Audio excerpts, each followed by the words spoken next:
I'm going to move on to introducing our next speaker, and that is Ekaterina. She is an artificial intelligence developer turned CEO of an environmental startup.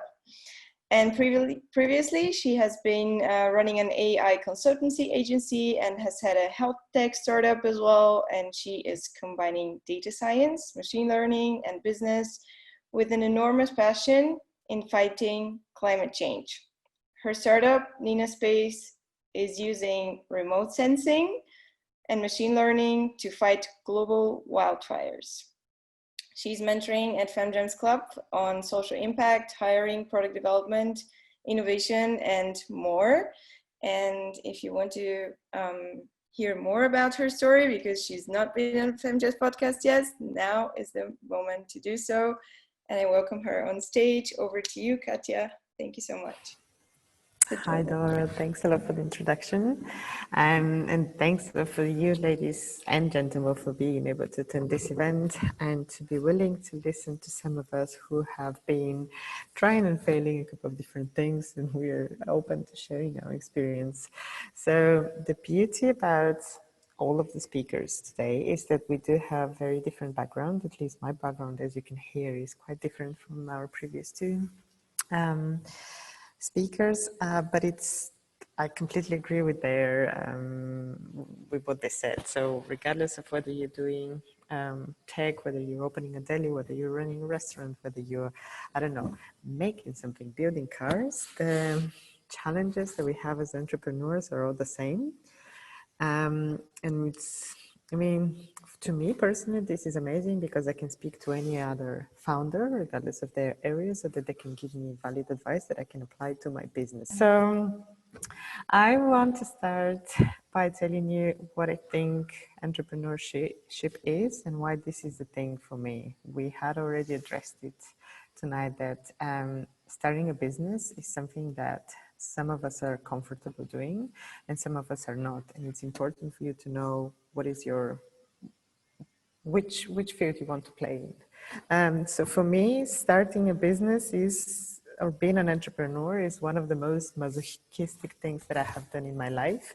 And it's also the thing that I adore, I love, I live for it, and it's my life. So the way I realized that this is for me is, I always have this voice in my head which is telling me, that's okay, what you're doing is fine, but can you do better? That's not really exciting. I think we can do better. Like, come on, Katja, do it.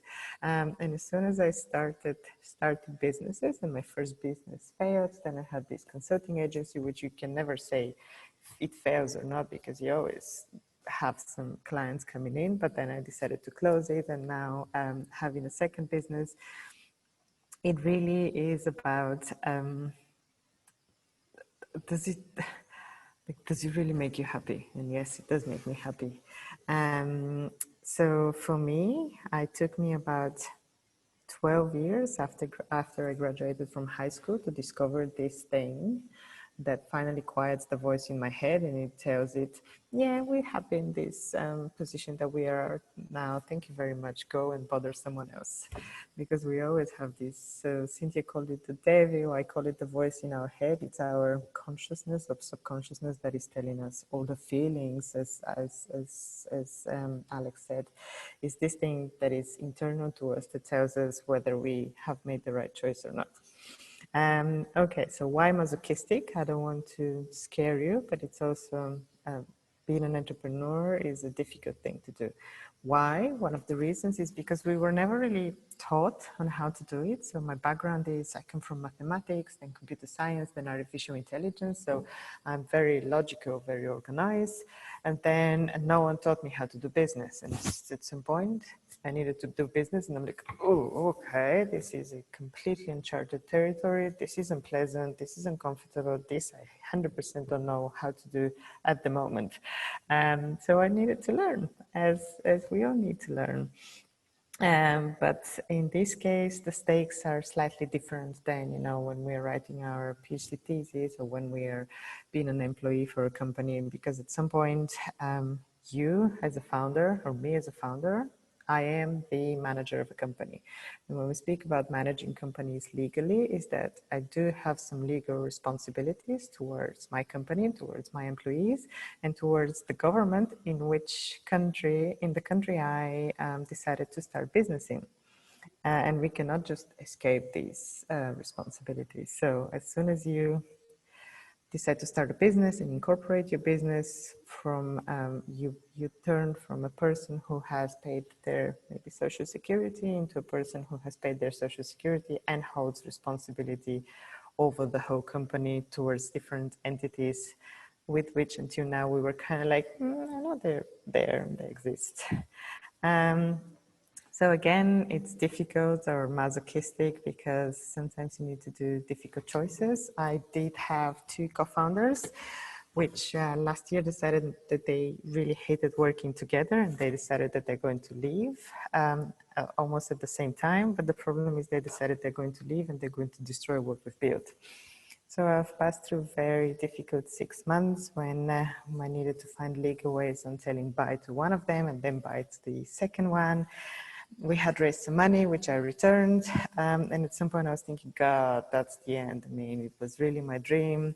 What we do is we are mitigating wildfires because they're very related to climate change, because they help absorb a lot of CO2. So they protect trees, which help absorb a lot of CO2. And I really want to breathe fresh air now. In 10 years from now, 20, 30 years from now, you get my point.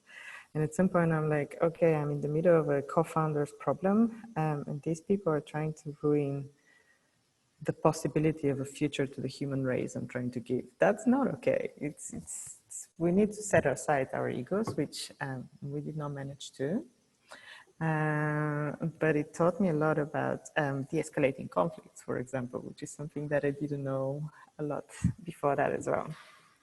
We also, and then at some point I was thinking like, we cannot raise money again, but it turns out that even during COVID, there's still a lot of money to go around for startups, and especially if you're in the early stages like pre-seed and seed. If you're looking to raising money, now it's a great time because there are investors who are willing to invest, and there are startups who are willing to ask. So just be one of these companies that asks.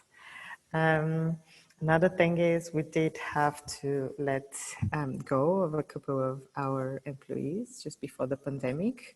And we had one employee coming to me to ask me for an advance payment of their salary for the next month, when I was actually giving him the news that we cannot keep him anymore just because the money did not have the cash flow at this moment.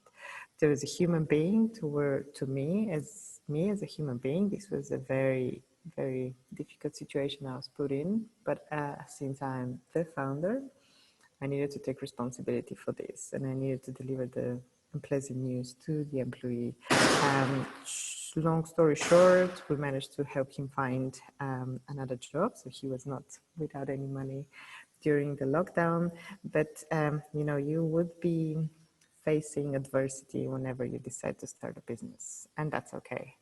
Another thing, and I'm not trying to scare you off, I'm just honestly telling you about my entrepreneurial journey, how it feels, because I believe that it's very important to know how it feels.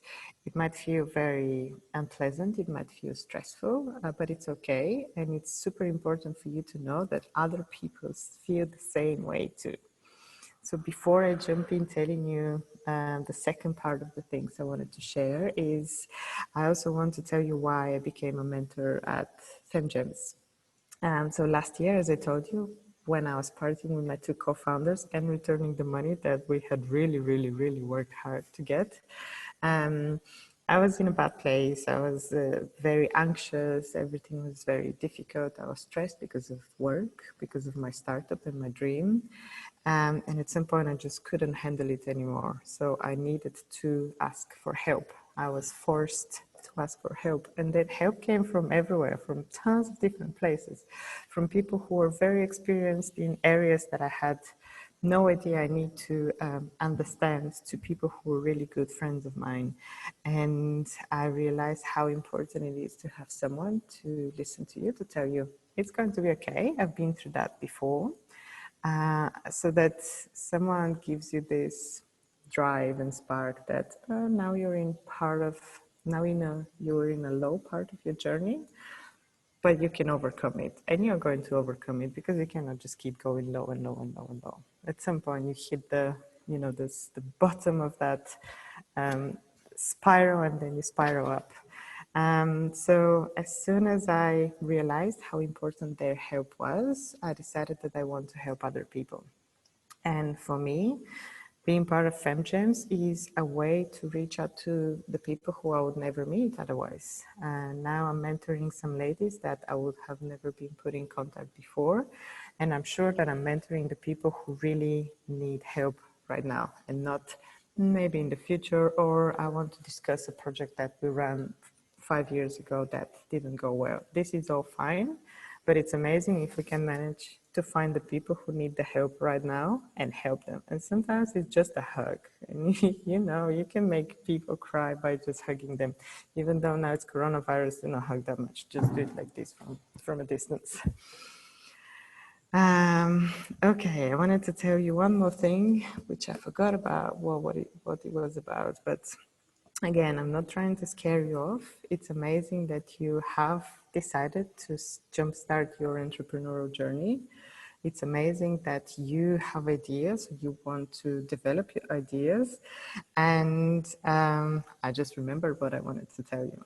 So another thing that I have passed through is a lot of people have called me, not a lot of people, but people who I really cared about have called me bitchy. And this is something that relates to being a woman at work. Because as we heard from a couple of minutes ago from, I'm sorry, I don't remember your name, the lady that just joined the conversation in the Q&A of Alex's talk like 10 minutes ago. That sometimes it's difficult to be a woman in a professional setting and in a male-dominated setting. Since I've told you that my background is very technical, I'm very goal-oriented, very organized, everything goes according to plan, and logic is what drives me professionally. But then at some point I am being called bitchy, and I was called bitchy by my former co-founder. And then I realized that bitchy is okay, because in this case, bitchy was a synonym for, you know what your goals are. You are pushing the team to meet the goals whether there is, when you're in the middle of a big storm in the management of your company, and you make sure that you can meet these goals and that you can meet your financial goals so that you can continue paying your employees who depend on you. And as soon as I realized this, the hurt that I would hear from knowing that I've been labeled bitchy was gone, because it's, maybe I'm not bitchy, maybe I'm assertive, or I just know that we need to keep strong and push forward. Another thing that is very important is also for you to be open. For example, whenever someone joins my team, I tell them that the most important thing for them that can do is to take care of their health. So if they're sick, or if someone of their loved ones is sick, they do not come to work until they fix this issue within their personal circle, and only then they come to work and they do something. Why? Because, when we're not feeling great, we do not produce great work. So we have to redo it. What's the point of me forcing you to come to work when we know that the quality is not going to be good? It needs to be redone so that the work is going to be done twice, when you can stay at home and take care of what's bothering you. For example, last year when I was having this trouble with my co-founders, I shared it with the team. The team actually fully supported me, and we all cried in one meeting room, which was amazing. I mean, it's amazing to know that when you're honest to people and you tell them, this is the vision, this is the goal, this is where we're going, and they say, okay, let's do it, then you have this unity that you need. So even if you're a solo founder, you are never alone. You have your mentors, you have the people that you can reach out to. Sometimes you're supported by accelerators, or you just know friends who have started businesses and they're one phone call away. You have your employees as well who support you, and your family. With my family, my mom supports me 100%. However, she always asks me, is it not time for you to get a job? I'm just not cut out to be working for someone else. I've tried it multiple times, 6 times to be honest. I was really unhappy all the time and I decided, okay, this is just not for me, but I've really, really gave my best to do it.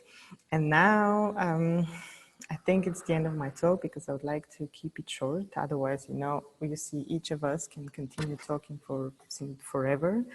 And I want to encourage you to share some of the difficulties that you ladies have at the moment so that we see whether we or I can help you find a way to overcome them.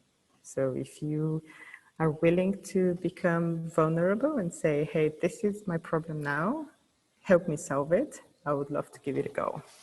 Thank you very much.